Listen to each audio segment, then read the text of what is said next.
Bienvenue chez Audible. Nous vous souhaitons une bonne écoute.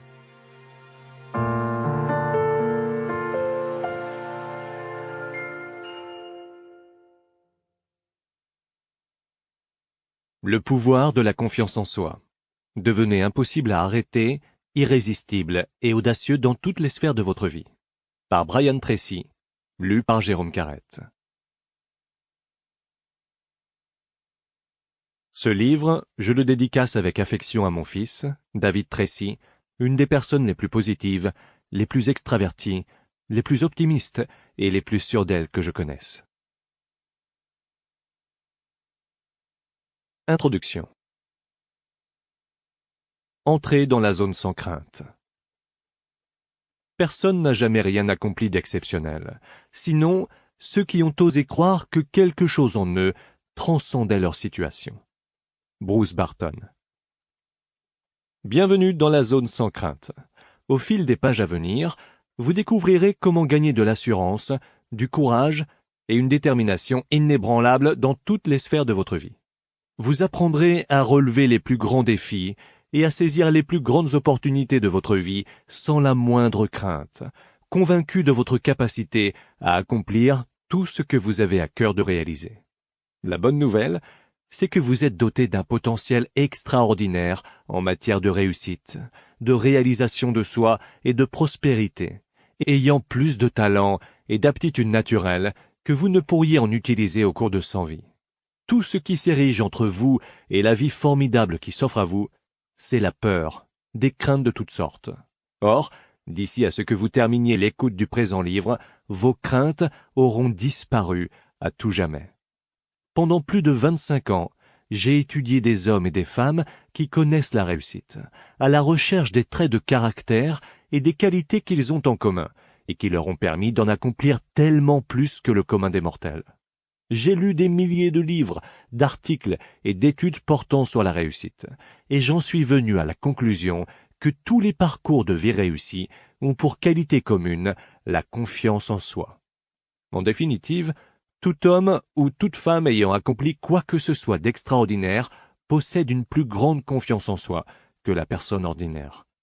Si grâce à votre croissance personnelle, votre foi en vous devient assez solide pour vous persuader que vous pouvez accomplir presque tout ce que vous désirez, vos horizons s'étendront à l'infini. La grande question. Une femme qui avait écouté une de mes émissions m'a récemment écrit pour me dire qu'une certaine phrase prononcée durant cette émission avait complètement changé sa perception de la vie. Il s'agissait d'une simple question. À quelle chose extraordinaire oseriez-vous rêver si vous saviez sa réalisation assurée? Lorsqu'elle s'est mise à se poser cette question à répétition, sa perception de ce qui lui était véritablement possible d'accomplir s'est formidablement élargie. Elle a nettement discerné ce qu'elle désirait vraiment être, avoir et faire. Par ailleurs, elle a compris du même coup que seul le doute et la peur relativement à ses propres capacités la freinaient. Que feriez-vous différemment si vous aviez l'assurance absolue de mener à bien n'importe quelle entreprise? Et si une force supérieure pouvait vous accorder le pouvoir d'atteindre n'importe quel objectif que vous vous fixiez? Autrement dit, et si vous n'aviez aucunement peur de qui et de quoi que ce soit, et que vous vous sentiez entièrement libre d'agir à votre avantage dans n'importe quel domaine. Le fait est que, si vous acquériez pour qualité une confiance en soi inébranlable, tout votre monde s'en trouverait transformé. Une confiance en soi illimitée. Avec une plus grande confiance en vous-même et en vos capacités, vous viseriez des cibles plus ambitieuses, vous feriez des projets plus audacieux et vous vous engageriez à atteindre des objectifs auxquels vous ne pouvez que rêver actuellement. Vous feriez tout le nécessaire pour gagner plus d'argent et jouir d'un niveau de vie plus élevé.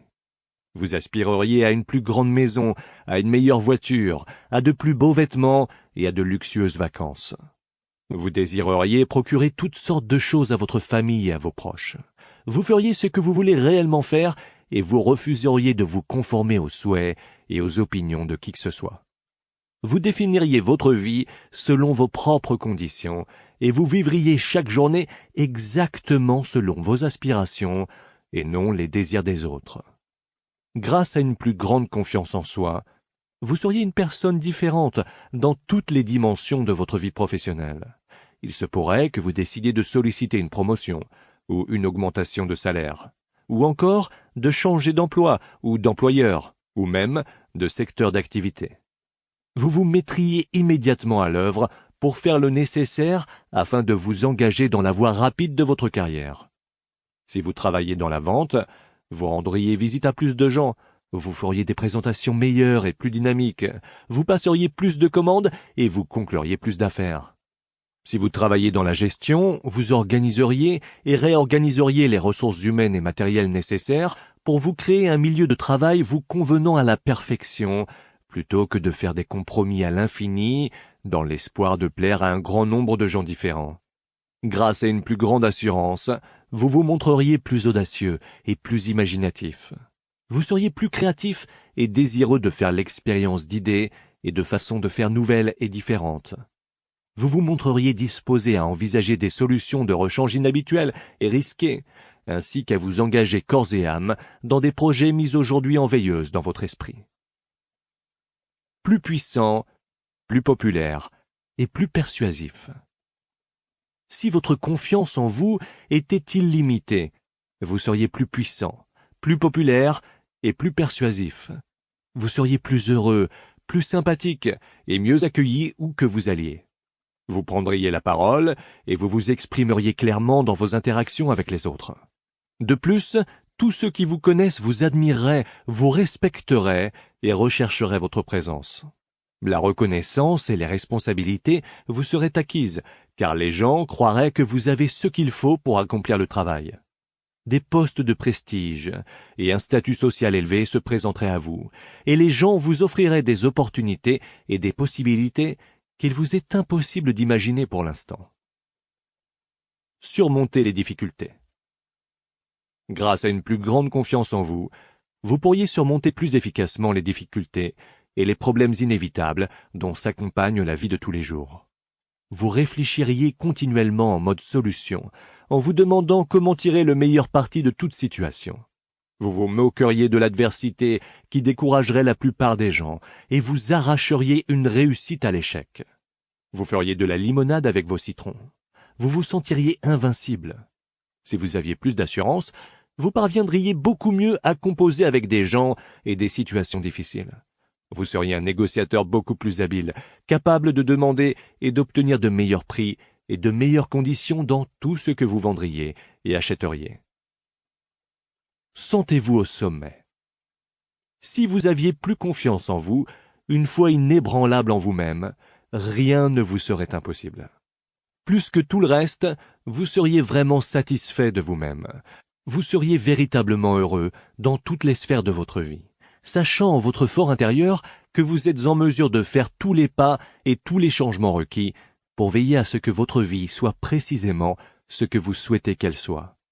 Vous feriez l'expérience du sentiment d'être tout à fait aux commandes de votre vie, qui est la condition fondamentale au bonheur, au bien-être et à un rendement maximal. Vous vous sentiriez comme le maître de votre destin et le capitaine de votre âme.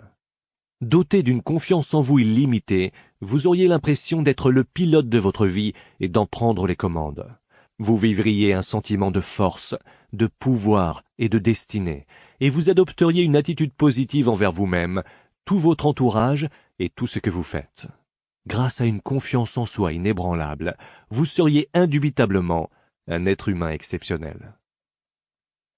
Vous pouvez acquérir la confiance en vous. Malheureusement, ce n'est toutefois pas chose facile. La plupart des gens ont peu confiance en eux, et beaucoup de gens n'en ont aucune. Les êtres humains ont tendance à douter de leurs aptitudes et à redouter tout ce qui est imaginable, surtout l'inconnu. Le psychologue Abraham Maslow a déclaré que l'histoire de l'humanité correspond à l'histoire d'hommes et de femmes qui se sont sous-estimés. La grande majorité des gens ont tendance à se comparer défavorablement aux autres. Ils ne cessent de revenir sur leurs faiblesses et leurs limites, pour finir par se contenter de beaucoup moins que ce dont ils sont réellement capables. Au lieu de jouir d'une excellente estime de soi, d'un grand respect de soi et de fierté personnelle, le commun des mortels ne fait que se tirer d'affaire jour après jour. Or, si la confiance en soi et l'estime de soi dont elle s'accompagne sont aussi désirables, pourquoi si peu de gens ont-ils suffisamment confiance en eux-mêmes pour mener la vie dont ils pourraient jouir? Il y a mille et une raisons pour l'expliquer, mais il se peut que la découverte la plus merveilleuse au sujet de la confiance en soi corresponde au fait qu'il s'agit d'une qualité qu'il est possible d'acquérir en s'y exerçant. Étant donné que la confiance en soi s'apprend, on peut la développer et l'accroître systématiquement et progressivement au fil du temps en suivant les instructions contenues dans le présent livre. La bonne nouvelle, chacun possède un certain degré de confiance en soi, plus dans certains domaines et moins dans d'autres. En partant de là, vous pouvez travailler sur vous-même au point d'en venir à avoir pleinement confiance en vous dans n'importe quel domaine vous tenant à cœur. La grande loi. Il se peut que la théorie qu'Aristote a émise vers l'an 350 avant Jésus-Christ soit la plus importante de toutes celles qui régissent notre vie.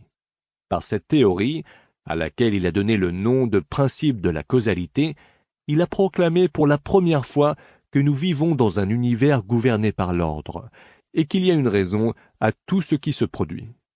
La loi de cause à effet, comme nous l'appelons, on y fait souvent allusion en tant que loi d'airain de la destinée humaine.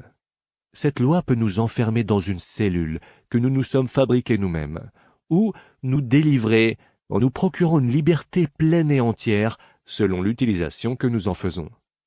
Comme la loi de la gravité, la loi de cause à effet est neutre en soi. C'est une théorie de la physique et de la métaphysique qui stipule que, dans des conditions identiques, les mêmes causes produisent les mêmes effets. S'il y a dans notre vie un effet que nous désirons voir augmenter, comme plus d'argent ou une plus grande réussite, nous pouvons le retracer jusqu'à sa cause. Or, en répétant cette cause, nous pouvons jouir davantage de ses effets. Si nous travaillons dans la vente ou en affaires et que nous remportons des succès, nous pouvons retracer ces réussites jusqu'aux choses précises que nous avons faites pour les obtenir. En répétant leurs causes, nous pouvons profiter des mêmes effets. D'après cette loi, s'il y a un effet indésirable dans notre vie, qu'il s'agisse du surpoids, d'un manque d'argent, de relations problématiques ou de conditions d'affaires néfastes, nous pouvons retracer cet effet jusqu'à ses causes et, en éliminant ou en modifiant ces causes, nous pouvons obtenir différents effets ou résultats. Cette loi de cause à effet est d'une telle simplicité et d'une telle évidence que personne ne la remet sérieusement en doute. Nous vivons dans un monde et un univers gouvernés par des lois et non par le hasard. Tout s'y produit pour une raison. Ni la réussite, ni l'échec ne sont fortuits. Ils ont des causes précises, et lorsque l'on répète ces causes, on obtient les mêmes effets, peu importe qui l'on est. Ainsi va le monde. Les racines du manque de confiance en soi. Le monde abonde en gens insatisfaits des résultats qu'ils obtiennent. Pourtant, ils continuent de faire les mêmes choses, d'entretenir les mêmes pensées, de tenir les mêmes propos et d'entreprendre les mêmes actions jour après jour, en s'étonnant par la suite d'obtenir les mêmes effets négatifs. Selon Einstein, la folie se définit comme le fait de continuer de faire les mêmes choses en s'attendant à obtenir des résultats différents. Or, cela est tout simplement impossible. La loi de cause à effet s'applique de façon tout aussi valable à notre degré de confiance en nous. Tout autour de nous, et tout au long de l'histoire de l'humanité, des hommes et des femmes dotés d'une confiance en eux exceptionnelle en sont venus à accomplir des choses extraordinaires. En étudiant la vie et l'histoire de ces personnes, on peut constater que certaines d'entre elles ont commencé leur vie en jouissant d'une grande confiance en elles, qu'elles ont acquise auprès de leurs parents dès leur plus tendre enfance. Reste que la plupart d'entre elles ont commencé là où nous avons tous commencé, aux prises avec un sentiment profond d'infériorité et celui de ne pas être à la hauteur, à cause de critiques destructrices, d'un manque d'amour et d'autres erreurs que nos parents commettent durant notre enfance. Nous grandissons en ayant de moins en moins d'estime de soi et de confiance en nous, ainsi que le sentiment de ne pas être assez bon par comparaison avec les autres. Pour atteindre la réussite, beaucoup de gens ayant peu confiance en eux travaillent extrêmement fort à changer leur situation. Ce faisant, ils se sentent toutefois comme des imposteurs en leur fort intérieur. La présumée peur de la réussite n'est rien d'autre qu'un sentiment d'indignité dont on semble incapable de se défaire, quelles que soient ses réalisations. Lorsqu'ils regardent autour d'eux, leurs maisons et leurs voitures, un grand nombre d'hommes et de femmes ayant connu la réussite se répètent le vers de la chanson de Peggy Lee. Is that all there is? N'y a-t-il rien de plus dans la vie? Vous voulez être heureux. Être vraiment satisfait d'eux-mêmes, voilà ce que les gens désirent plus que tout. On veut être heureux, positif et se sentir bien. Surtout, on aspire à la tranquillité d'esprit. Or, on ne peut la connaître que lorsque l'on a confiance en sa capacité à bien composer avec les exigences de la vie, de la famille, de son cercle d'amis, du travail, de sa clientèle, de ses activités sociales et de tout le reste qui retient son attention. Selon la loi de cause à effet, si l'on veut jouir de l'effet d'une excellente confiance en soi, il suffit de mettre en pratique les causes d'une excellente confiance en soi.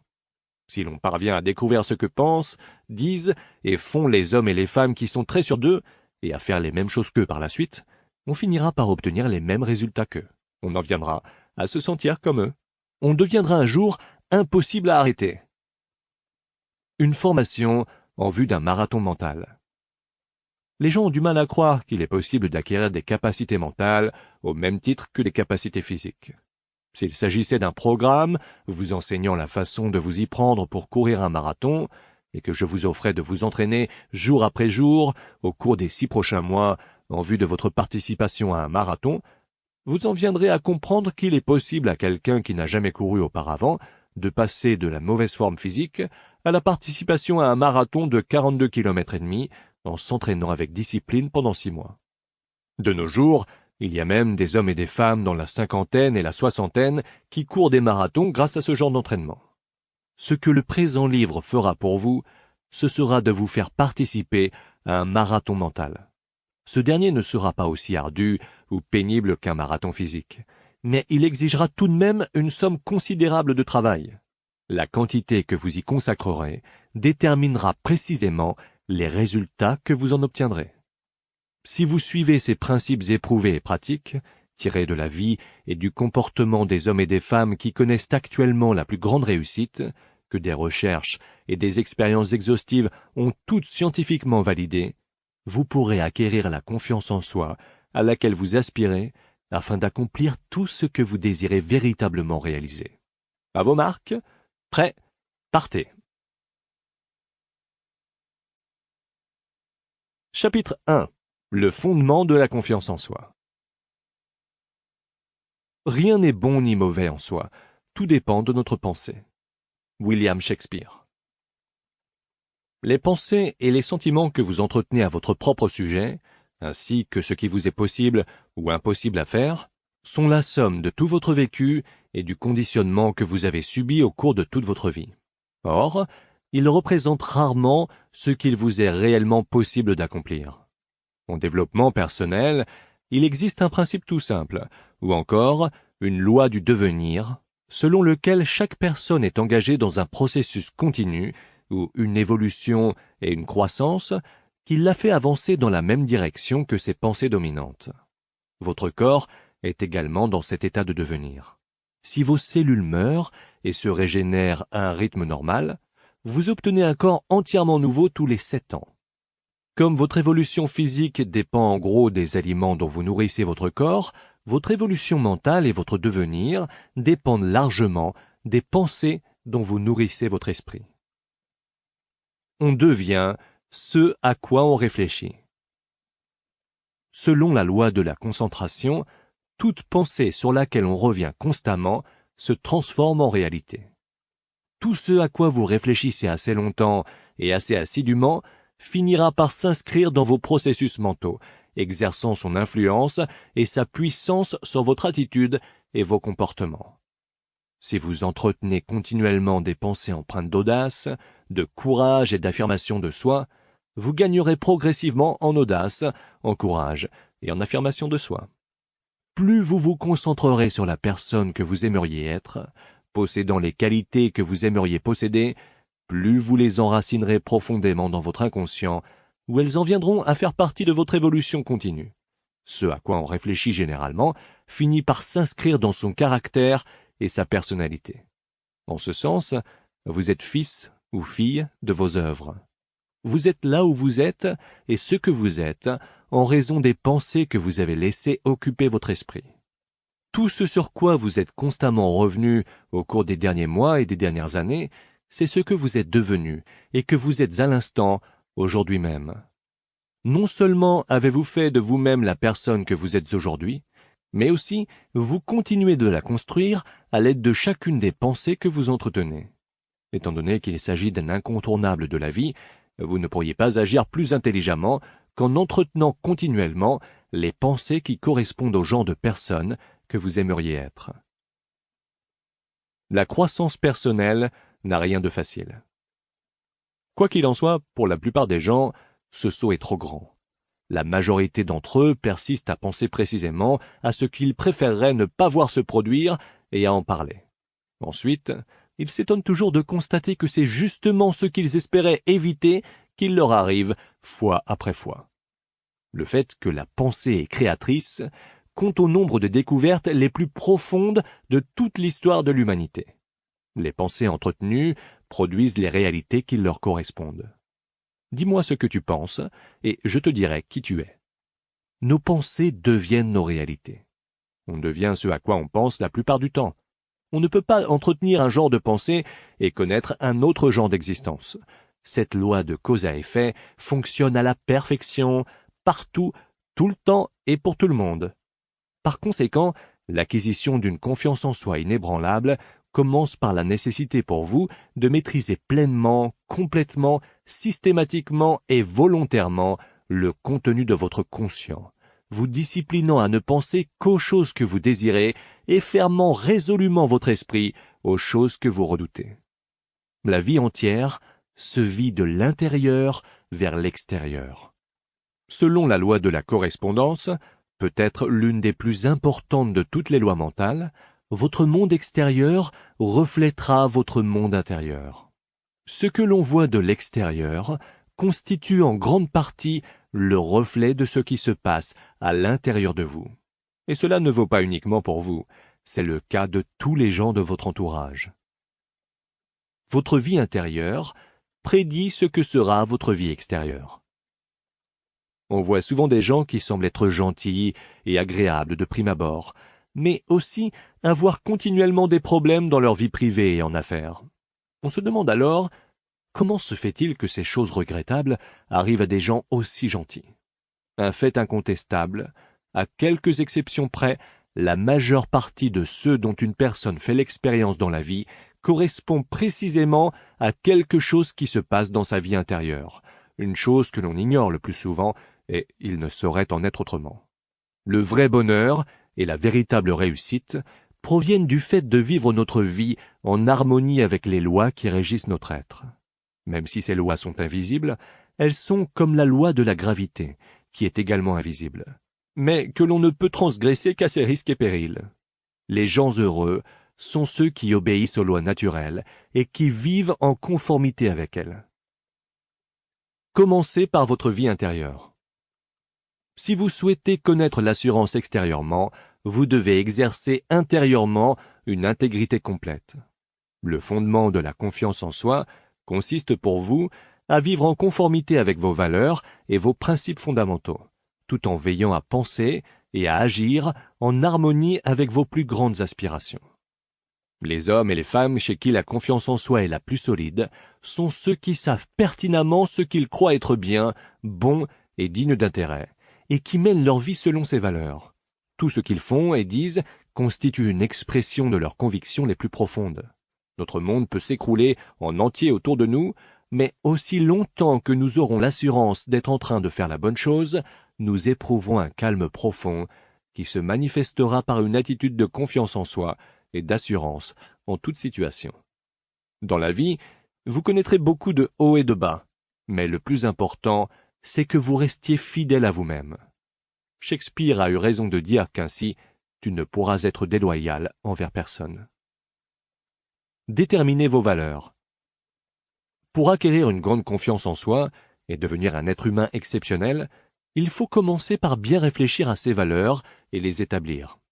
Les hommes et les femmes d'exception sont ceux qui ont pris le temps de déterminer clairement en quoi ils croient et dans quel ordre, et qui ont ensuite organisé leur vie de manière à ce que tout ce qu'ils font reflète ces valeurs. Dernièrement, j'ai pris la parole devant environ 150 membres de l'équipe de vente nationale d'une entreprise très prospère.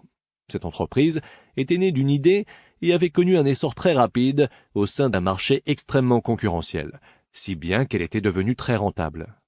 Tous les participants à la réunion étaient d'un positivisme et d'un optimisme remarquables. Tous avaient une qualité particulière, ils semblaient bons. Lorsque j'en ai fait le commentaire au président de l'entreprise, il m'a montré l'énoncé de valeurs que les dirigeants avaient mis au point avant même de commencer les opérations. Il y avait 2 pages de valeurs et de principes que tous les effectifs devaient s'engager à respecter avant leur entrée en fonction. On avait ultérieurement réduit ces 2 pages à des fiches plastifiées que chaque personne pouvait ranger dans son portefeuille ou son sac à main. Le président m'a alors raconté une histoire intéressante. Il m'a expliqué que chaque fois qu'une décision d'une sorte ou d'une autre donnait du fil à retordre à 2 personnes ou plus de l'entreprise, elles sortaient leurs cartes plastifiées sur lesquelles apparaissaient les valeurs de la société. Même au téléphone, elles en revoyaient ensemble les valeurs, une par une, puis comparaient les diverses options qui s'offraient à elles relativement à chaque valeur. Ainsi, peu importe leur décision, elles réussissaient immanquablement le test des valeurs. Les valeurs en affaires. Dans une récente étude couvrant 25 années de l'histoire des affaires, des chercheurs ont découvert que les entreprises qui s'étaient dotées de valeurs clairement écrites, auxquelles tous les effectifs adhéraient, avaient enregistré en moyenne, sur une période de 25 ans, des bénéfices de 700% supérieurs à ceux d'autres entreprises. Ces dernières évoluaient dans les mêmes secteurs d'activité, mais ne s'étaient pas dotées d'un code de valeur écrit. L'extérieur révèle l'intérieur.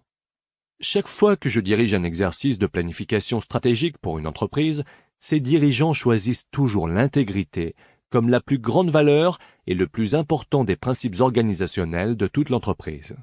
D'après mon expérience, presque toutes les entreprises choisiront la valeur de l'intégrité parmi leurs principes organisationnels fondamentaux.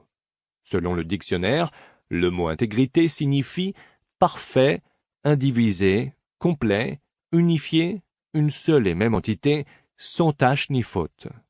Cette valeur constitue un excellent choix. Par contre, l'intégrité est en réalité plus qu'une simple valeur.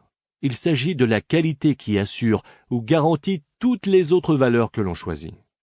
Les résultats économiques et personnels qu'obtiennent les entreprises et les personnes s'étant dotées de valeurs claires ont toujours tendance à supplanter de loin ceux des entreprises et des personnes dont les valeurs sont imprécises. Clarifiez vos valeurs personnelles. Le cheminement vers une meilleure confiance en soi et l'excellence personnelle commence forcément par la clarification des valeurs que l'on se choisit. À vous de déterminer les valeurs auxquelles vous croyez. Qu'est-ce qui vous tient à cœur? Et plus encore, qu'est-ce que vous ne tolérerez pas? À quelles valeurs adhérez-vous pour lesquelles vous êtes prêt à faire des sacrifices? Pour quelles valeurs seriez-vous prêt à payer ou à travailler d'arrache-pied, ou peut-être même à mourir? Accordez-vous de la valeur à votre famille, à votre Dieu, à votre santé, à votre travail ou à votre carrière? Accordez-vous du prix à des principes comme la liberté, la compassion envers les plus démunis et le respect de la vie? Croyez-vous à l'honnêteté, à la vérité, à la sincérité, au travail acharné et à la réussite? Quelles que soient vos valeurs, réfléchissez-y bien et couchez-les ensuite par écrit. Qui admirez-vous le plus? Voici un bon exercice pour vous. Remémorez-vous les hommes et les femmes, vivants ou morts, que vous admirez le plus. Quelles qualités ou quels attributs chez ces personnes considérez-vous comme étant de la plus haute importance? Si vous pouviez ressembler à n'importe laquelle de ces personnes, lesquelles de leurs qualités voudriez-vous le plus imiter? Lorsque vous observez les gens que vous admirez, quelles qualités en eux considérez-vous comme les plus importantes? Quelles qualités recherchez-vous chez vos amis et vos partenaires lorsque vous tentez de déterminer si vous devriez vous associer plus étroitement à eux?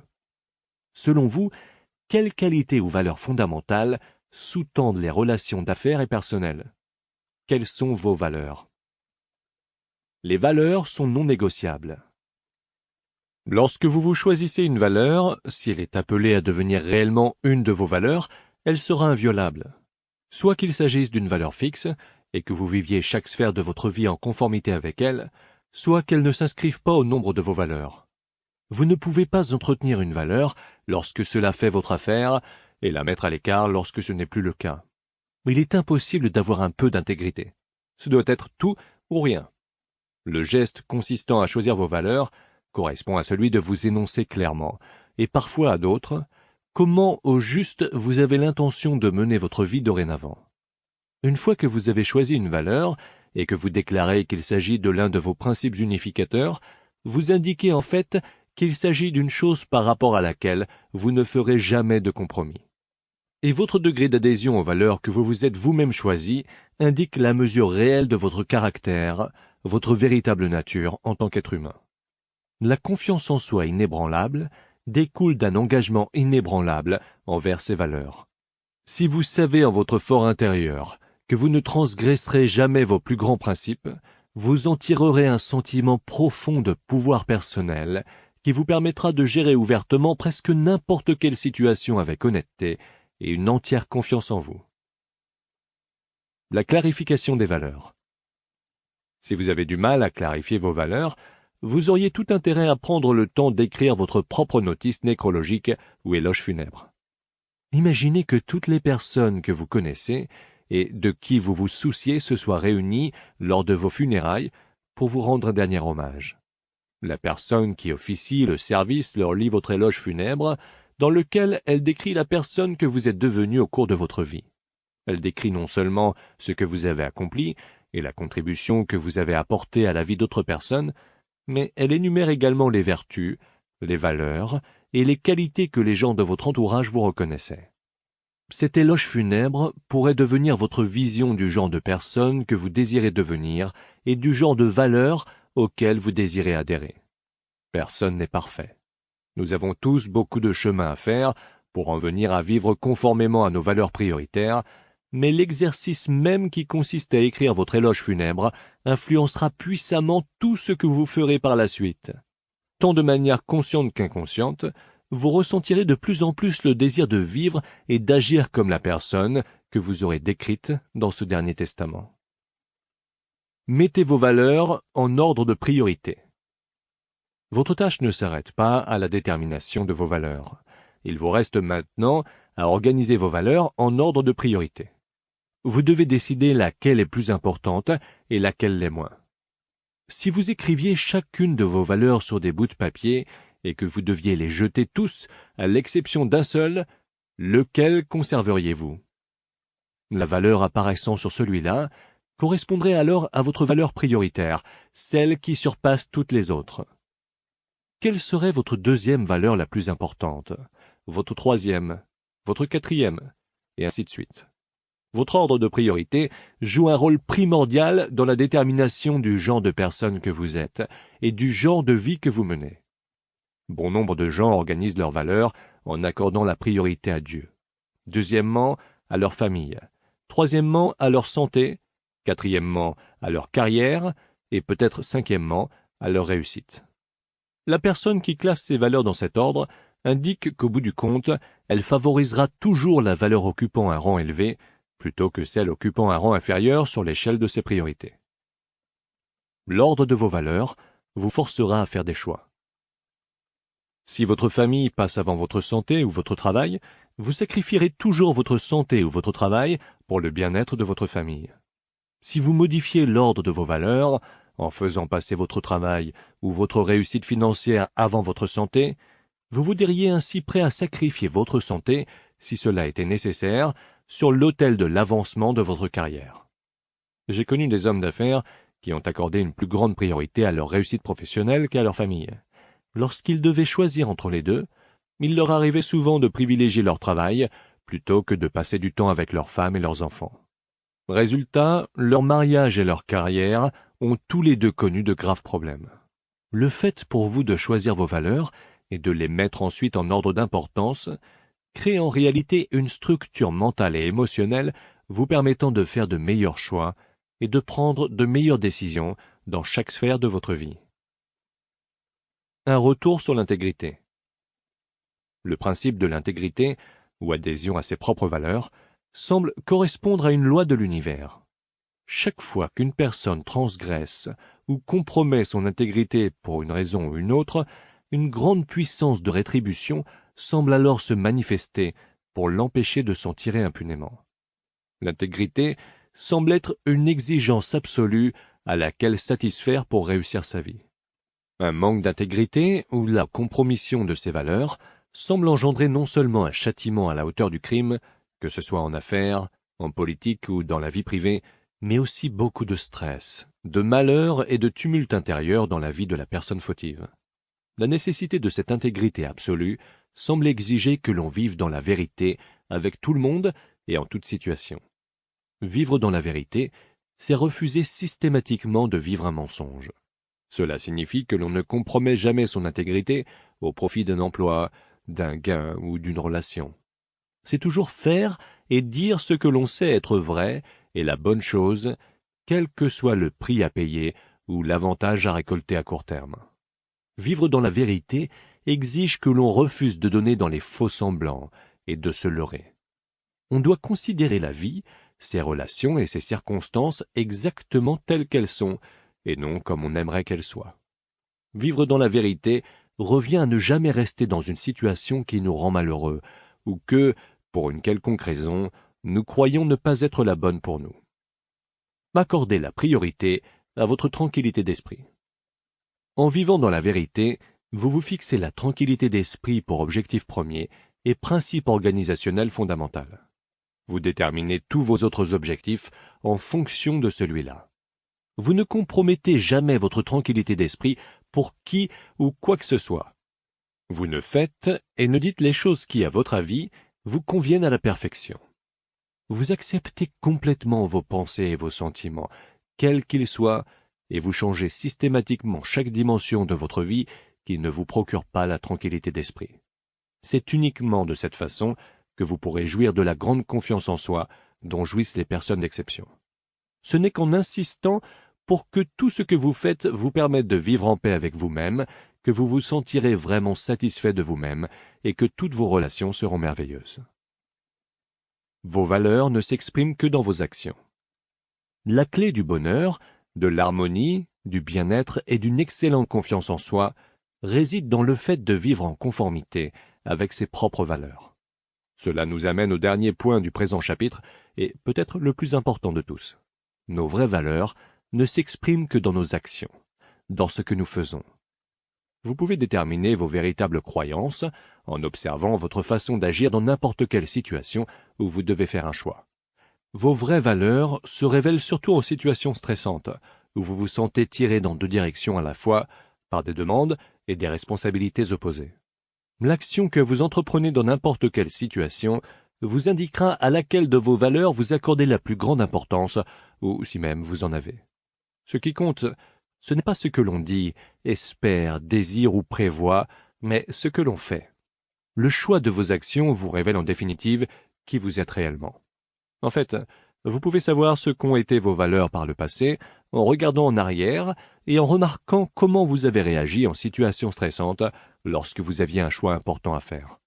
Avez-vous écouté les meilleurs anges de votre nature ou avez-vous fait des compromis en vue d'obtenir un avantage à court terme?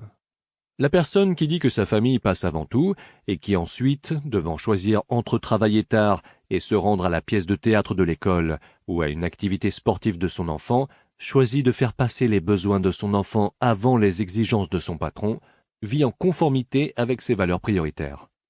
Qui n'a jamais quitté d'emploi ou de relation, même si cela exigeait un sacrifice considérable, parce que c'était la bonne chose, bien que pénible, à faire? Vous-même l'avez sans doute déjà fait, et vous devez vous rappeler le sentiment profond de bien-être qui en a découlé. Chaque fois que vous agissez en conformité avec une valeur prioritaire, cela vous fait toujours vous sentir très satisfait, et votre confiance en vous s'en trouve grandement accrue. Par contre, si vous compromettez vos valeurs pour une raison ou une autre, vous vous sentez mal à l'aise, inférieur et coupable, sans compter que votre confiance en vous dégringole. La loi de la réversibilité. Le fait que vos vraies valeurs ne s'expriment que dans vos actions nous conduit à un principe mental peu connu que l'on appelle la loi de la réversibilité. Cette loi, selon laquelle les pensées et les sentiments mènent à des actions qui leur sont conformes, est réversible. Ainsi, les actions conformes à des valeurs ou à des croyances mènent en fait aux pensées et aux sentiments qui auraient déclenché les actions concernées. Autrement dit, même s'il vous manque une qualité particulière au départ, si vous agissez consciemment comme si vous la possédiez déjà, vous finirez par créer en vous-même la qualité qui correspond à cette action. Voici comment M. William James de Harvard décrit cet état de choses. L'action semble suivre les sentiments, mais en réalité, l'action et les sentiments vont de pair. En réglant l'action, qui relève plus directement de la volonté, il est possible de régler indirectement le sentiment, dont ce n'est pas le cas. Le principe « agir comme si ». Vous pouvez vous approprier un superbe ensemble de valeurs en agissant comme si vous possédiez déjà ces valeurs. Il vous est possible d'améliorer votre degré d'intégrité, de courage, de compassion et d'assurance en agissant comme si ces qualités étaient déjà vôtres. Plus vous tenez le rôle, surtout si vous démontrez ces qualités en période stressante, lorsque vous avez envie de faire ou de dire autre chose, plus ces qualités s'inscriront rapidement et de façon permanente dans votre mode de pensée. Plus vous mettez de bonnes valeurs en pratique, plus rapidement vous deviendrez une personne d'exception. Voici les clés de l'acquisition d'une confiance en vous inébranlable qui vous rendra tout le reste possible, la maîtrise de soi et l'autodiscipline. La confiance en soi peut se manifester de manière directe, quand vous agissez avec assurance, mais le plus souvent, elle se manifeste de manière indirecte, quand vous faites, dites et répétez les choses qui engendrent la confiance en soi. Le comportement d'épanouissement de soi-même le plus important consiste à profiter de toutes les occasions qui se présentent à soi pour vivre en conformité avec ses valeurs prioritaires. Le principe de la résistance. En haltérophilie, le fait de soulever à répétition des poids lourds a pour effet de développer les muscles. Plus les poids sont lourds et plus grande est la résistance, plus le sang afflue dans les capillaires et plus les muscles grossissent. En développement mental, il existe également un principe de la résistance. Pour développer ces muscles mentaux, surtout le muscle mental de la confiance en soi, on peut utiliser ce principe pour accélérer son propre développement. Quand on exerce la maîtrise de soi et que l'on se discipline pour faire ou dire la bonne chose, surtout en situation de stress, on en vient à résister à ses tendances naturelles. Cette résistance engendre une friction. Il s'agit du même genre de friction ou chaleur qui, lorsqu'on l'applique à un creuset contenant des produits chimiques, les amènera à se cristalliser et à prendre une nouvelle forme. Chaque fois que vous créez une friction mentale, en résistant à vos tendances naturelles et en faisant plutôt la bonne chose qui correspond à vos valeurs prioritaires, surtout en situation difficile, la chaleur mentale amène vos valeurs à se cristalliser et à finir par intégrer votre caractère de manière permanente. L'acquisition de la force intérieure. Toute qualité humaine est assujettie à cette même formule. Une fois que l'on a persévéré dans une grande adversité, on sera toujours capable de persévérer dans de moins grandes difficultés. Une fois que l'on agit avec courage dans un affrontement majeur, on sera toujours capable d'agir avec courage dans des affrontements de moindre gravité. Si l'on agit avec honnêteté lorsque l'enjeu est grand, on sera toujours capable, par la suite, d'agir avec honnêteté lorsque l'enjeu le sera moins. Le fondement de la confiance en soi, la base du courage et de l'affirmation de soi, correspond à une confiance intérieure profonde reposant sur une vie d'intégrité parfaite et la discipline nécessaire pour vivre en conformité avec ses valeurs prioritaires en toute situation. Chaque fois que vous agirez de la sorte, vous vous sentirez positif, heureux et merveilleusement satisfait de vous-même. Vos comportements se cristalliseront davantage dans votre personnalité et s'inscriront de manière plus permanente dans l'être humain exceptionnel que vous êtes en train de devenir. Quelques exercices incitant à l'action. Faites la liste des 3 valeurs les plus importantes qui régissent votre vie privée. Faites la liste des 3 valeurs les plus importantes que vous mettez en pratique dans votre travail et en affaires. Faites la liste des 3 personnes, vivantes ou mortes, avec qui vous aimeriez le plus passer un après-midi. Pourquoi aimeriez-vous passer un après-midi en compagnie de ces personnes? Que leur demanderiez-vous ou de quoi parleriez-vous avec elles? Pourquoi ces 3 personnes voudraient-elles passer un après-midi avec vous? Quelles sont vos qualités les plus admirables? Énumérez 3 occasions lors desquelles vous avez vécu en conformité avec vos valeurs prioritaires, alors que vous auriez pu accepter des compromis. Que ferez-vous différemment dorénavant pour veiller à ce que vos valeurs et vos actions soient en harmonie entre elles? Chapitre 2. La résolution et le pouvoir personnel. Là où il n'y a aucune confiance en soi ni assurance, il ne saurait y avoir de grand courage. Mais la moitié du combat consiste à acquérir la conviction que l'on peut accomplir ce que l'on entreprend. Orison Swett Marden. L'acquisition d'une confiance en soi inébranlable vous offrira des possibilités telles que vous ne pourriez les imaginer à l'instant. Vous parviendrez à caresser de plus grands rêves, à vous fixer des objectifs plus ambitieux, à accepter des engagements plus importants et à vous investir plus pleinement dans la vie que jamais auparavant. La confiance en soi, c'est le gond sur lequel tourne la porte de la réalisation de soi. Lorsque votre confiance en vous deviendra illimitée, vous serez en mesure d'exploiter davantage votre potentiel que vous ne l'auriez pu en toute autre situation. Il y a plus de 2000 ans, Aristote a écrit que le bonheur est un état d'esprit. On ne peut le réaliser en le poursuivant directement. Il résulte plutôt de notre engagement dans des activités constructives. La loi de l'effort indirect. D'une certaine façon, il s'agit de la reformulation de la loi de l'effort indirect. Selon cette loi, presque tout ce que nous obtenons dans la vie relativement aux gens et aux expériences émotionnelles nous vient plus indirectement que directement.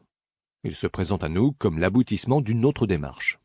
Par exemple, si nous poursuivons directement le bonheur, il nous échappera. Si nous nous investissons dans ce qui compte réellement pour nous et que nous commençons à vraiment progresser vers la réalisation de nos rêves et de nos aspirations, nous nagerons cependant dans le bonheur. La confiance en soi est également assujettie à la loi de l'effort indirect. Nous n'améliorerons pas notre confiance en soi en y aspirant, mais en nous fixant et en atteignant des objectifs toujours plus ambitieux. En allant de l'avant, un pas à la fois, avec le sentiment de progresser dans la vie, nous nous sentons mieux, plus forts et plus capables de relever des défis encore plus grands. Gagner en assurance et en compétence. Nous acquérons l'assurance nécessaire pour nous attaquer à des objectifs plus ambitieux en investissant notre énergie dans la réalisation d'objectifs plus modestes. Nous gagnons de l'assurance en allant de l'avant, jusqu'à en venir à ne plus rien considérer d'impossible à réaliser. En fait, l'habitude consistant à se fixer et à atteindre des objectifs toujours plus ambitieux est tout à fait indispensable à l'acquisition d'une confiance en soi et d'une puissance personnelle toujours plus grande. On ne peut vraiment croire en soi-même que lorsque l'on sait pertinemment que l'on est en mesure d'accomplir ce que l'on a résolu de faire. La véritable confiance en soi ne provient pas de l'espérance positive ou de la pensée positive. Elle provient de la connaissance positive fondée sur le fait de s'être prouvé à soi-même, à répétition, que l'on a ce qu'il faut pour aller de là où l'on est jusque là où l'on veut aller. La confiance en soi correspond à un état d'esprit. Il s'agit d'une attitude et, en tant que telle, elle importe plus que les faits. Pour être le genre de confiance en soi sur lequel on peut s'appuyer au moment critique, elle doit toutefois reposer sur des faits. Votre tâche consiste à faire le nécessaire pour vous convaincre, en votre fort intérieur, que vous êtes absolument impossible à arrêter et que vous pouvez accomplir tout ce que vous avez à cœur de réaliser. La pensée est créatrice. Si la confiance en soi est une attitude, elle repose sur des lois et des principes mentaux, dont le principal est celui-ci, la pensée est créatrice.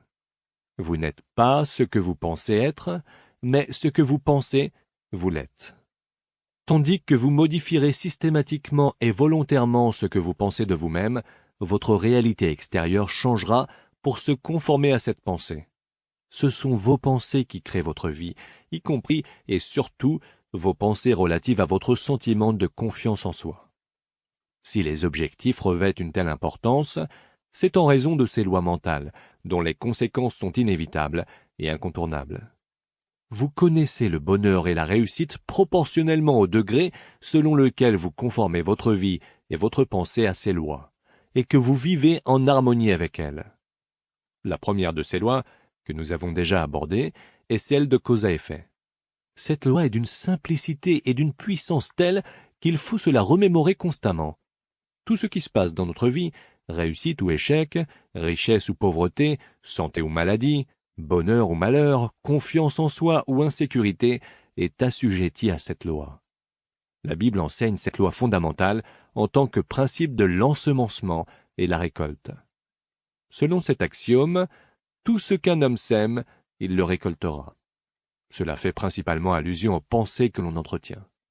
Si l'on sème des pensées positives, optimistes et édifiantes dans son esprit, on récoltera des expériences et des événements positifs, optimistes et édifiants dans la vie. Il ne saurait en être autrement.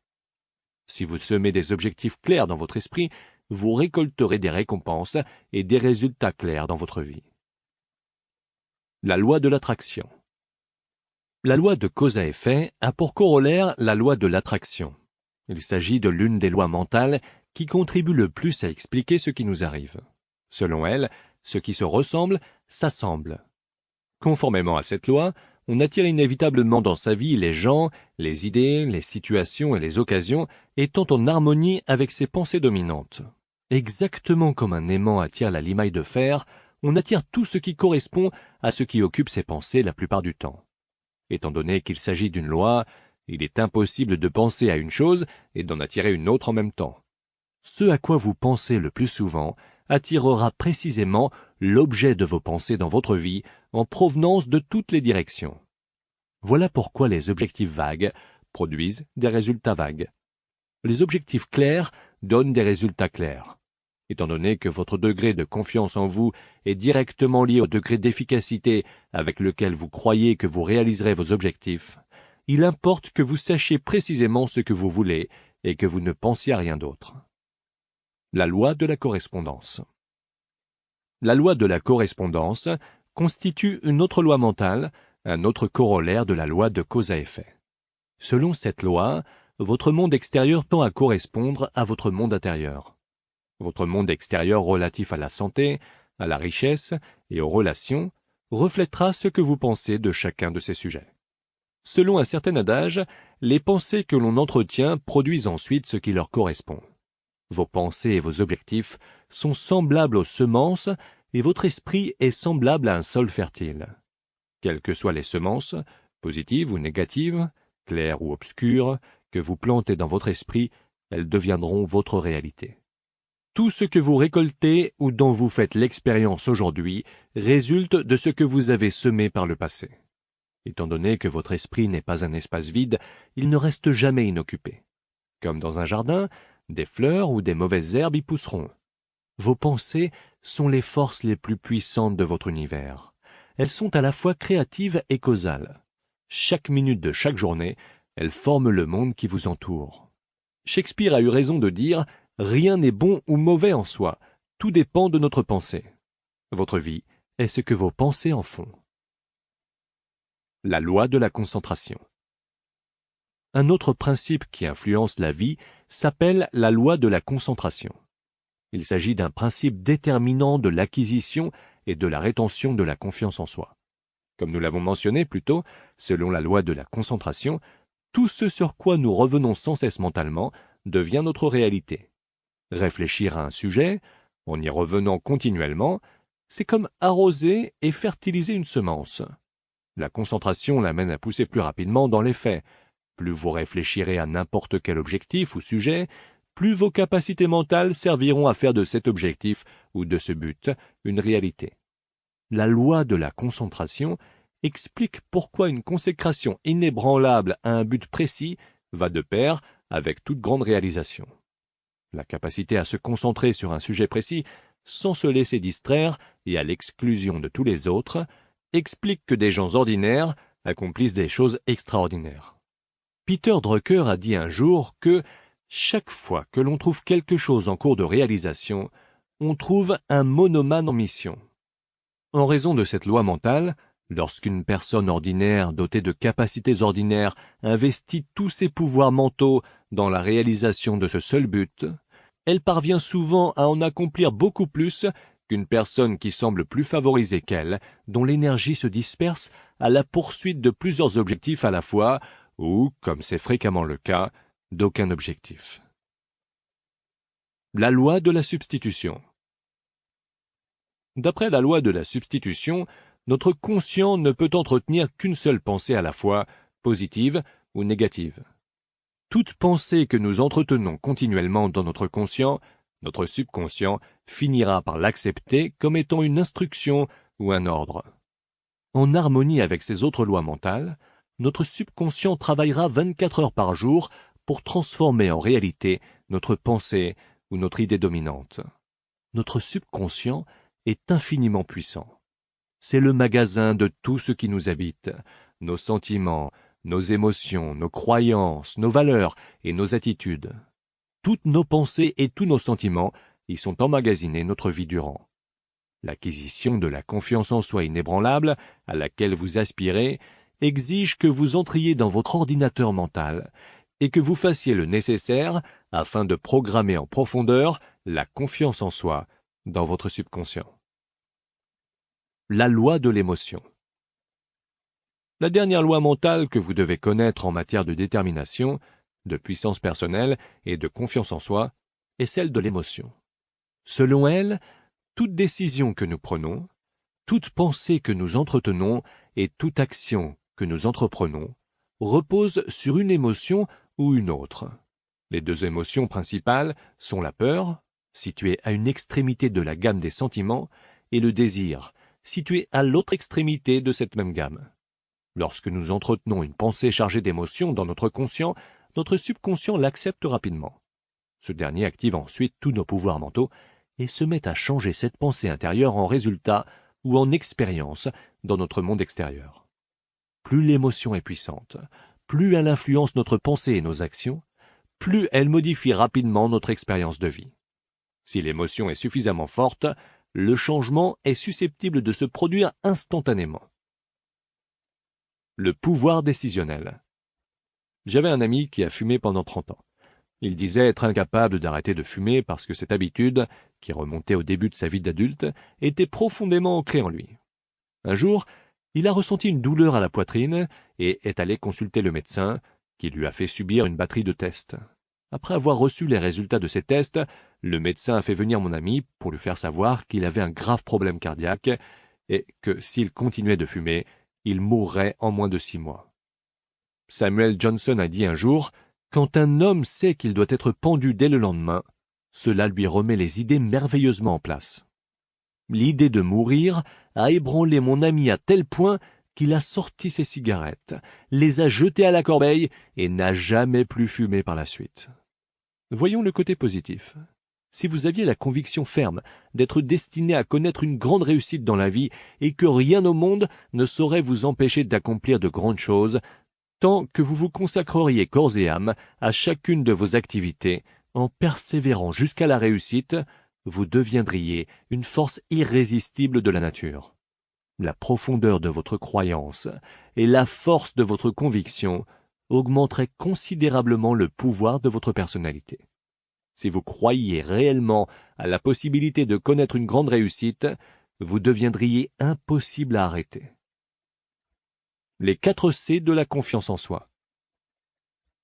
Vous pouvez acquérir ce genre de croyance, la confiance en soi, en développant ce que j'appelle les 4 C. 1. Clarté. Déterminez précisément ce que vous souhaitez accomplir et le genre de personne que vous désirez devenir. 2. Conviction. Acquérez l'assurance ferme de pouvoir accomplir tout ce que vous résolvez de réaliser. 3. Concentration. Prenez la résolution de faire le nécessaire et tenez-vous-y. Acquérez la volonté de payer le prix à l'avance de toute réussite à laquelle vous aspirez. 4. Cohérence. Décidez de travailler à vos objectifs chaque jour, matin, midi et soir, jusqu'à les atteindre. Quand la clarté, la conviction, la concentration et la cohérence soutiennent vos objectifs et vos actions, vous cheminez vers l'acquisition du genre de confiance qui vous ouvrira toutes les portes.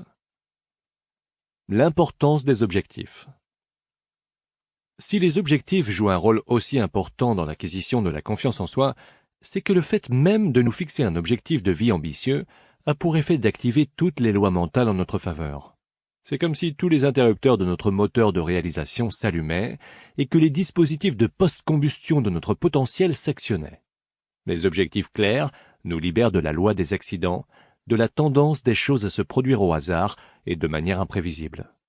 Nos objectifs nous procurent un bon sens de l'orientation et nous confirment que nous déterminons nous-mêmes ce que sera notre vie.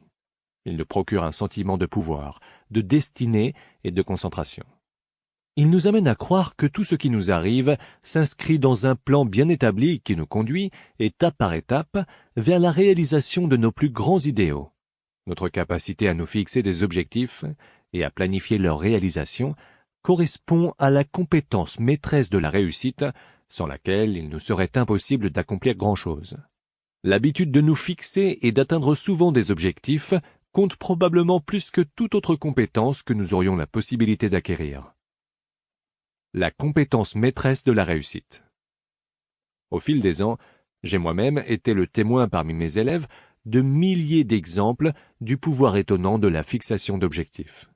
Dernièrement, je me suis adressé à environ 600 membres d'une association nationale dans le cadre de son congrès annuel à Phoenix en Arizona. À cette occasion, j'ai mis l'accent sur l'importance pour eux de mettre par écrit ce qu'ils désiraient précisément obtenir, puis de rédiger le plan à suivre pour se l'approprier. C'était un samedi. 5 jours plus tard, soit le jeudi suivant, un des participants a téléphoné à mon bureau pour obtenir mon numéro de télécopieur, en disant qu'il voulait m'envoyer quelque chose immédiatement, sans se préoccuper des délais postaux. Dans sa lettre, il me racontait cette histoire surprenante. Il avait souvent entendu parler de la fixation d'objectifs, et il s'attendait à ne pas être très impressionné de m'entendre aborder le sujet lors du congrès. C'est cependant tout le contraire qui s'est produit. Il a décidé de prendre du temps après le congrès pour mettre sérieusement par écrit ses objectifs en vue de l'année à venir. Dans la suite de cette lettre, son expéditeur me disait que le dimanche suivant le congrès, il avait fait une liste de 10 objectifs, tant personnels que financiers, qu'il voulait réaliser au cours des 12 mois suivants. Ce qui l'a étonné en particulier, c'est qu'à 17 heures le lundi, soit le lendemain, il avait déjà accompli 5 de ces 10 objectifs. Il avait du mal à y croire. Il s'est donc empressé d'écrire 5 objectifs de plus afin de ramener sa liste de l'année à 10 objectifs. Et le jeudi suivant, le jour où il avait rédigé la lettre en question, il avait déjà réalisé 5 objectifs de plus apparaissant sur sa nouvelle liste de 10 objectifs. Il avait le sentiment d'avoir plus progressé en une semaine grâce à des objectifs et à des projets clairement décrits qu'au cours de toute l'année précédente. Des histoires de réussite remarquables. Un autre homme, qui venait d'immigrer du Pakistan, était fauché et dormait à même le sol, lorsqu'une personne a tenté de lui venir en aide en lui permettant d'écouter un de mes enregistrements audio portant sur la fixation d'objectifs. Or, cela a transformé sa vie. 4 ans plus tard, il avait démarré et bâti 2 entreprises prospères et valait plus d'1 million de dollars. Une femme qui traversait une période houleuse et qui connaissait des problèmes personnels, de santé et financiers, a décidé de prendre le temps de se fixer de nouveaux objectifs et de planifier la résolution de ses problèmes. Résultat, en moins d'1 an, elle est sortie d'une mauvaise relation. Elle s'est jointe aux alcooliques anonymes et a cessé de boire, elle a perdu 18 kilos et elle a triplé son revenu annuel jusqu'à dépasser les 100 000 dollars. Elle a attribué ses réussites au pouvoir des objectifs mis par écrit. Il existe d'innombrables autres témoignages de la puissance des objectifs mis par écrit. J'en reçois en personne et par courriel chaque semaine, provenant de gens issus des 4 coins du monde. Avant la fin du présent chapitre, je vous confierai une technique simple de fixation d'objectifs qui permettra à votre vie de passer en vitesse supérieure. La peur vous retient. Vous rappelez-vous avoir lu que tout ce que l'on fait résulte soit de la peur, soit d'un désir. La peur est et a toujours été l'ennemi juré de l'humanité, ainsi que l'ennemi juré de la confiance en soi. C'est la peur qui nous retient, plus que tout autre facteur. Des craintes, de toutes les sortes, minent inconsciemment nos meilleures intentions et nos plus grands espoirs. En fait, tandis que vous écoutez ce livre, vous réfléchissez probablement aux peurs qui vous retiennent d'une manière ou d'une autre. Peu importe ce que vous faites, la peur s'imposera à vous et tentera de vous faire trébucher. Il arrivera parfois que la peur se manifeste, prenant la forme de raisonnements et d'excuses que vous utiliserez pour saboter vos chances de réussite et vous freiner vous-même. Il vous arrivera d'éviter de vous fixer des objectifs en vous disant « Je connais déjà mes objectifs, je n'ai pas besoin de les écrire ». À cela, votre subconscient vous répondra « Si tu ne t'écris pas d'objectifs clairs, tu ne pourras pas échouer ». C'est tout simplement une autre façon de vous dire que vous ne croyez pas réellement en votre capacité à faire mieux que ce que vous faites déjà à l'heure actuelle. La peur passera souvent pour de l'atermoiement quant à la nécessité de mettre vos objectifs par écrit en premier lieu. Vous résoudrez d'écrire vos objectifs le week-end venu, ou durant vos vacances, ou encore au cours de l'été, ou même lorsque vous trouverez quelques heures à y consacrer, ou parfois encore dans un avenir indéfini. Puis, à l'instar de 97% ou plus des adultes, vous ne finirez jamais par passer à l'action. Vous commencerez par vous chercher une justification et vous dire « Tout bien considéré, ça ne changera probablement pas grand-chose de toute façon. » La zone de sécurité. Si l'ennemi juré de la confiance en soi, c'est la peur, alors l'ennemi juré de la réalisation humaine, c'est la zone de sécurité. Des psychologues ont déterminé que chacun de nous a naturellement tendance à se laisser glisser dans une zone de performance et de comportement dans laquelle il se sent à l'aise, une zone de facilité qui n'impose aucun défi, et à y rester par la suite. Nous cessons de chercher à aller de l'avant. Nous nous détendons. Et jour après jour, nous acquérons des habitudes qui nous conduisent à des résultats décevants et à l'échec. Nous nous contentons de beaucoup moins que ce dont nous sommes réellement capables. Nous nous joignons à des réseaux sociaux, nous regardons la télévision, nous écoutons de la musique, nous fréquentons des gens et, en règle générale, nous gaspillons notre temps.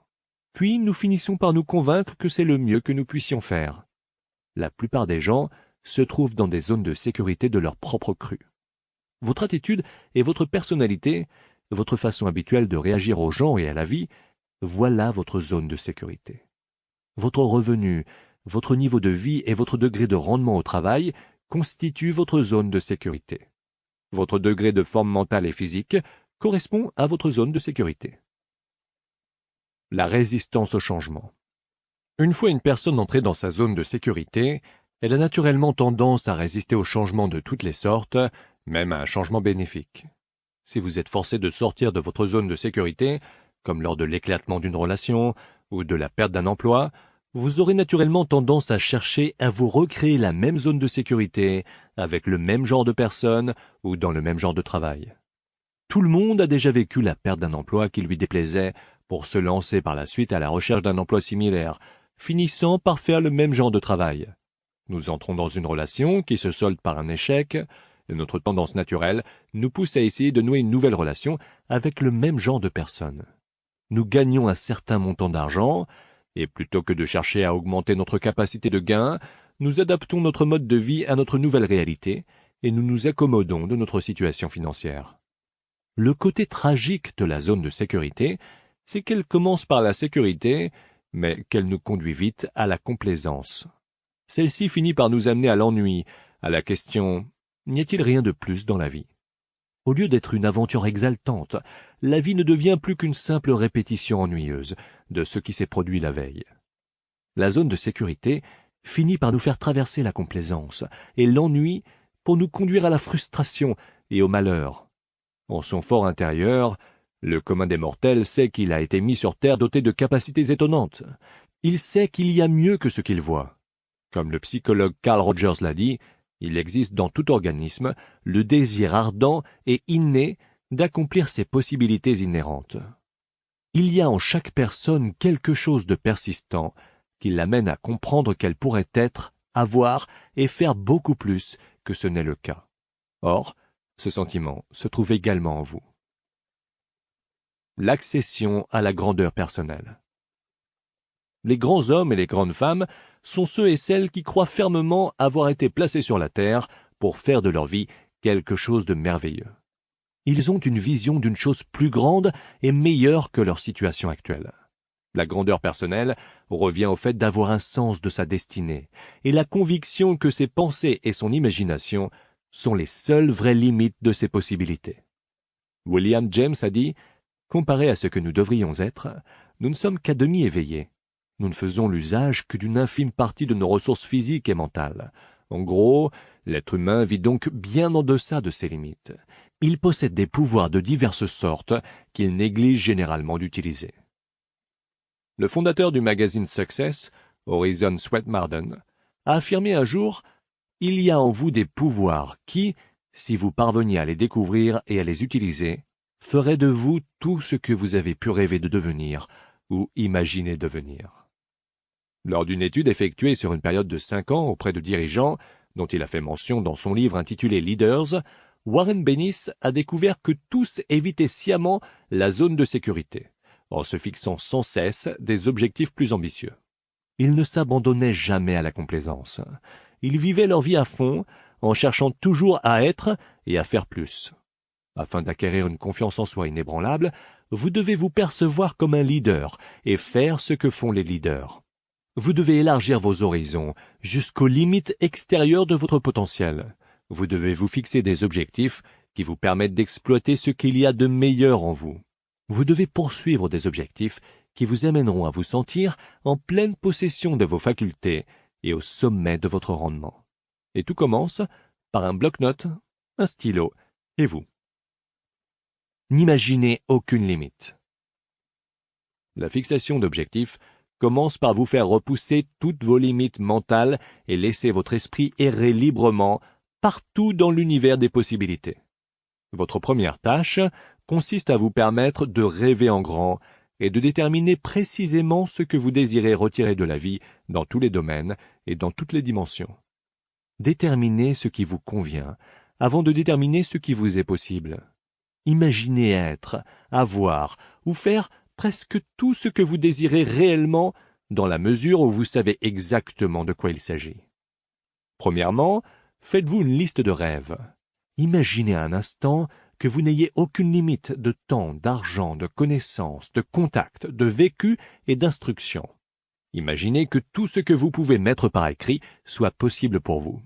Rappelez-vous que tout ce que vous pouvez clairement définir et rédiger est vraisemblablement possible, si vous y aspirez suffisamment longtemps et fort, et si vous êtes prêt à faire tous les efforts et les sacrifices nécessaires, quels qu'ils soient. Il n'existe aucun objectif irréaliste, seulement des délais irréalistes. Le geste même d'écrire vos objectifs amène tout l'univers à travailler en votre faveur et active toutes les lois mentales de manière à ce qu'elles vous viennent en aide. En fait, beaucoup de gens savent ce que c'est que de faire une liste d'objectifs au jour de l'an, de la ranger et de ne plus s'y référer avant la fin de l'année, puis de découvrir que 80% de leurs objectifs se sont réalisés, parfois de façon absolument étonnante. Le fait même de mettre par écrit des objectifs ambitieux amène 3 choses à se produire. Premièrement, notre perception de nous-mêmes s'améliore et notre confiance en nous s'accroît immédiatement. Le geste consistant à nous fixer des objectifs exige de la confiance en soi et la bâtit en même temps. Le courage d'écrire ce que nous voulons réellement obtenir a pour effet d'améliorer notre image de soi et notre estime de soi. L'action en elle-même engendre le sentiment d'avoir plus de pouvoir et des aptitudes accrues. Deuxièmement, puisez dans vos pouvoirs mentaux et émotionnels. La fixation d'objectifs vous donnera un regain d'énergie physique et mentale. Votre rythme cardiaque et votre rythme respiratoire s'accéléreront. Le geste même consistant à se fixer des objectifs est exaltant en soi. C'est comme si l'on appuyait sur l'accélérateur de son propre potentiel mental ou physique. Et si on le fait chaque jour, les résultats peuvent s'avérer étonnants. Troisièmement, écrivez-les. Le fait même d'avoir mis un objectif par écrit améliorera considérablement vos chances de l'atteindre. Notre esprit est structuré de telle manière qu'il nous est impossible d'écrire un objectif précis sur papier et non à l'écran d'ordinateur sans avoir en même temps, d'une manière ou d'une autre, la capacité à l'atteindre. Voici donc la question la plus importante à se poser: à quel point est-ce que je le veux? Il y a plusieurs exercices mentaux que vous pouvez faire pour vous fixer des objectifs. 1. Imaginez que vous venez de gagner 1 million de dollars comptant et que vous puissiez faire ou obtenir tout ce que vous désirez avec cet argent. Que feriez-vous en premier? Où iriez-vous? Quel changement apporteriez-vous à votre vie? Si vous jouissiez d'une liberté financière complète, Que feriez-vous différemment de ce que vous faites maintenant? 2. Décrivez votre style de vie idéal. Imaginez que vous puissiez vivre l'idée que vous vous faites de la vie parfaite. Quelle région du pays choisirez-vous d'habiter? Pour quel genre d'entreprise choisiriez-vous de travailler ou quel genre choisiriez-vous de démarrer et d'exploiter vous-même? Quel genre de maison et de voiture voudriez-vous posséder? À quoi aimeriez-vous consacrer votre temps et votre vie? Quel genre de relation souhaiteriez-vous avoir? 3. Demandez-vous ce que vous feriez si vous appreniez aujourd'hui qu'il ne vous restait que 6 mois à vivre. Si vous n'aviez aucune limite, à quoi consacreriez-vous vos 6 derniers mois sur la Terre? C'est une autre façon de demander qu'est-ce qui compte réellement pour vous? Avec qui aimeriez-vous passer du temps? Que désireriez-vous accomplir? Que souhaiteriez-vous laisser derrière vous? Autrement dit, à quoi accordez-vous vraiment de la valeur? Quelle chose donne réellement un sens à votre vie? 4. Faites la liste de tous les soucis et de tous les problèmes de votre vie et notez un objectif correspondant à la solution parfaite à chacune de ces difficultés. Si l'argent est une source d'inquiétude, inscrivez un objectif qui définit clairement combien vous désirez gagner, combien vous désirez accumuler et ce que vous désirez réaliser financièrement au cours des 3 à 5 prochaines années. 5. Réfléchissez à votre famille et à vos relations. Décrivez la situation parfaite entre vous et les gens importants de votre vie. Et puis, fixez-vous une série d'objectifs afin de parvenir à cette situation. 6. Considérez votre santé. Décrivez ce que la santé et la forme physique parfaite signifient pour vous, puis établissez un plan visant à vous faire atteindre ce niveau de forme. 7.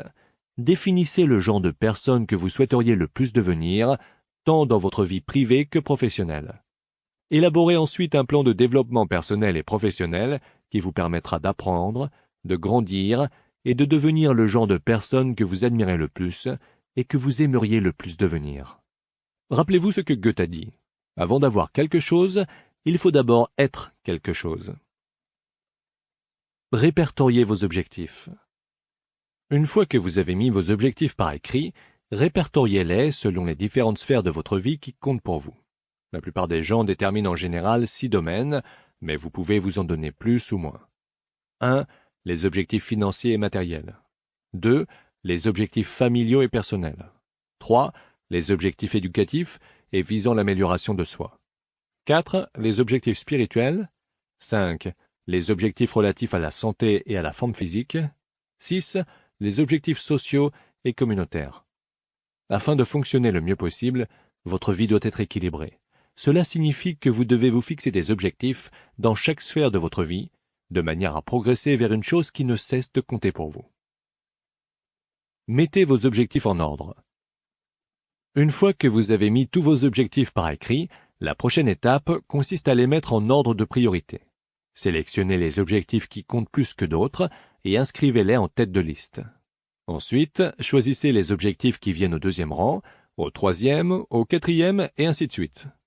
Pour terminer, choisissez celui de vos objectifs qui compte plus que tous les autres, ce qui est peut-être le plus important dans la fixation d'objectifs.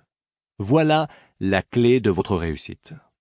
La discipline mentale consistant à vous fixer des objectifs et à les répertorier, pour ensuite déterminer votre but principal ou votre objectif principal défini, constitue le point de départ de la grandeur d'une personne. Cet objectif principal défini correspond au but dont la réalisation vous amènera à atteindre de nombreux autres objectifs. Ce but deviendra le point central de tous vos autres objectifs et de toutes vos autres activités. C'est lui qui vous permettra de concentrer toutes vos ressources mentales comme un rayon laser sur une chose précise. Vos progrès vers la réalisation de ce but, c'est ce qui finira par engendrer la confiance en soi inébranlable à laquelle vous aspirez. Concentrez-vous. Cette concentration intense sur un seul but n'est pas facile, mais elle est de la plus haute importance. Orison Swett Marden a écrit « Les géants de l'humanité sont des hommes et des femmes de concentration, qui ont frappé à coups de masse au même endroit jusqu'à ce qu'ils parviennent à leur fin. Les hommes et les femmes qui connaissent la réussite aujourd'hui sont axés sur une idée maîtresse, toujours le même but, des hommes et des femmes poursuivant un seul but intense. Marden a dit également que « tout grand homme est devenu grand, tout homme connaissant le succès a réussi dans la mesure où il a concentré ses pouvoirs dans un canal en particulier. » Le fait de vous focaliser vivement sur vos rêves aura pour effet d'intensifier vos désirs et d'accroître la poursuite émotionnelle de votre but. Cette intensité de concentration activera la loi de l'attraction et commencera à attirer des gens et des opportunités dans votre vie de manière à vous aider à atteindre votre but. Plus vous réfléchirez à votre but, plus il en viendra à dominer et à orienter votre vie. Plus vous y penserez, plus vous vous en approcherez rapidement et plus il s'approchera de vous. Mesurez les résultats et fixez-vous une échéance. Votre objectif majeur doit être mesurable. Voici une règle fondamentale. Ce que l'on mesure s'accomplit. Rendez les choses claires, quantitatives et objectives, et, si nécessaire, divisez-les en plus petits éléments sur lesquels vous pourrez travailler, un à la fois. Votre principal objectif doit également avoir une limite temporelle. Fixez-lui une échéance. Choisissez une date réaliste, mais audacieuse, pour sa réalisation et notez-la. S'il s'agit d'un objectif à long terme, comme de 2 ou 3 ans, divisez-le en plus petits éléments, en objectifs ou en repères moindres à atteindre tous les 30 à 60 jours. Créez-vous une structure selon laquelle vous vous accorderez des récompenses lorsque vous atteindrez chaque élément de votre objectif et l'objectif dans son ensemble. Pour optimiser votre motivation et vos réalisations, vous devez lier chaque objectif à une récompense et chaque élément de l'objectif à une récompense plus petite.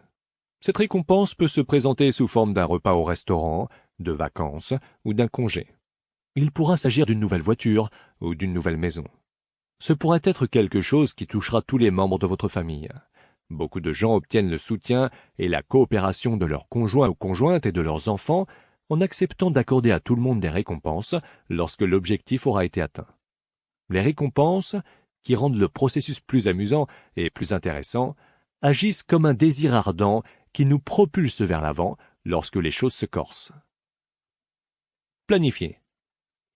Une fois que vous avez déterminé quels sont vos objectifs majeurs et vos objectifs mineurs, planifiez votre processus en vous faisant des listes détaillées de tout ce que vous aurez à faire pour réaliser chaque objectif, puis organisez les listes en ordre de temps et de priorité. Que ferez-vous en premier lieu? Que ferez-vous en deuxième lieu? À quoi accordez-vous le plus d'importance, le moins d'importance? Rendez chaque activité mesurable et fixez-lui une échéance. Choisissez la première chose à faire qui vous vient à l'esprit, puis mettez-vous au travail. En vous fixant des objectifs, en faisant des projets et en vous lançant, vous vous joindrez aux 3% de nos contemporains adultes du monde entier qui réussissent le mieux dans la vie, et votre réussite s'en trouvera pratiquement assurée. Voici un dernier point à soulever au sujet des objectifs, gardez-les confidentiels. Nous gagnons en assurance et en force personnelle en maintenant nos objectifs en nous et en canalisant nos efforts à dessein vers leur réalisation au fil des heures et des jours. Beaucoup de gens font l'erreur de trop parler de leurs objectifs, ce qui amène leur